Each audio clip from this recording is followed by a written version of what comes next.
Morning PM two class. আজকে নবম শ্রেণীর ভৌত বিজ্ঞান প্রস্তুতি এই ক্লাসে আমরা বল ও গতি থেকে কিছু কোশ্চেন অ্যান্সার আলোচনা করব। আমার প্রথম কোশ্চেন কি বলেছে যে কোনো বস্তুর ভিটি লেখর নতি বস্তুটি কি নির্দেশ করে।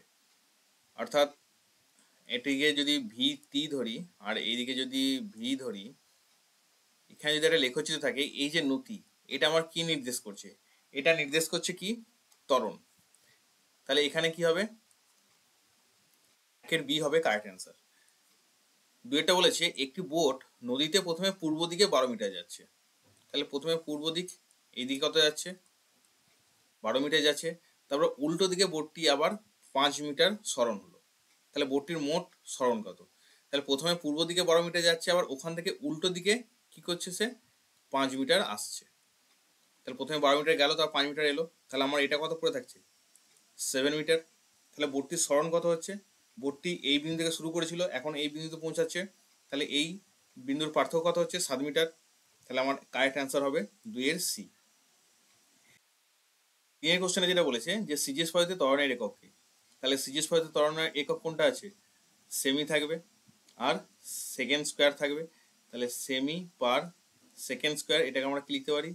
সেমি ইন্টু সেকেন্ড ইনভার্স, যেটা দেওয়া আছে সেমি ডট সেকেন্ড ইনভার্স, এটা দেওয়া আছে। তাহলে আমার তিনের বি হচ্ছে কারেক্ট অ্যান্সার। চারটা বলেছে 200 গ্রাম ভরের কোনো বস্তুর উপর কত বল প্রযুক্ত হলে 1.5 মিটার পার সেকেন্ড স্কোয়ার ত্বরণ উৎপন্ন হবে। তাহলে আমাকে এখানে বলটা বের করতে হবে। বলটা বের করতে গেলে আমি এখানে কোন সূত্রের কাজে লাগাবো? F is equal two M A. আমার এখানে বলে দেওয়া আছে কত? এম বলে দেওয়া আছে 200 গ্রাম। তাহলে এম হচ্ছে 200 গ্রাম, তখন কত হবে? 0.2 কেজি। আর এখানে বলে দেওয়া আছে বল কত হচ্ছে, কত ত্বরণ সৃষ্টি হচ্ছে? 1.5 মিটার পার সেকেন্ড স্কোয়ার। তাহলে ত্বরণ হচ্ছে কত? এ হচ্ছে 1.5 মিটার পার সেকেন্ড স্কোয়ার। তাহলে আমি এখানে কত পাচ্ছি? 0.2 ইন্টু এটা কত পাবো? 1.5, কত আসছে এটা আমার? 30.3 নিউটন। তাহলে আমার অপশন কোনটা আছে? এটা 4-এর ডি হচ্ছে কারেক্ট অ্যান্সার। তাহলে 4-এর ডি এখানে পাবো আমরা কত? 0.3 নিউটন। 5-এরটা বলেছে একটি বস্তুকণা বৃত্তাকার পথে পরিবহন করছে। এই পথটার ব্যাসার্ধ কত হচ্ছে? মানে যে পথটা পরিবহন করছে বৃত্তাকার পথে, তার ব্যাসার্ধ হচ্ছে আর। তাহলে একটা কোণা এইভাবে বৃত্তাকার পথে পরিবহন করছে, এর ব্যাসার্ধ হচ্ছে আর। তাহলে আবর্তনে কোণার সরণ কত হবে? সরণ যদি এই বিন্দু থেকে শুরু করে, সে ঘুরে যদি এই বিন্দুতে এসে পৌঁছায়, তাহলে তার সরণ কত হচ্ছে? 0। তাহলে 5-এর সি হচ্ছে কারেক্ট অ্যান্সার। 6-টা বলেছে একটি বস্তুকে খাড়া উপরের দিকে ছুঁড়লে বস্তুটির সর্বোচ্চ এইচ উচ্চতায় ওঠে, আবার মাটিতে ফিরে আসে। এক্ষেত্রে বস্তু দ্বারা অতিক্রান্ত দূরত্ব এবং সরণ যথাক্রমে কি হবে? তাহলে একটা বস্তু কি করছে? মাটি থেকে উপরের দিকে ফেলে দিচ্ছে, তাই এই জায়গায় পৌঁছালো। এটা উচ্চতার কথা হচ্ছে, এটা এইচ। তাহলে সে যখন এই উচ্চতায় পৌঁছে আবার এখানে ফিরে আসছে, তাহলে অতিক্রান্ত দূরত্ব কত হচ্ছে?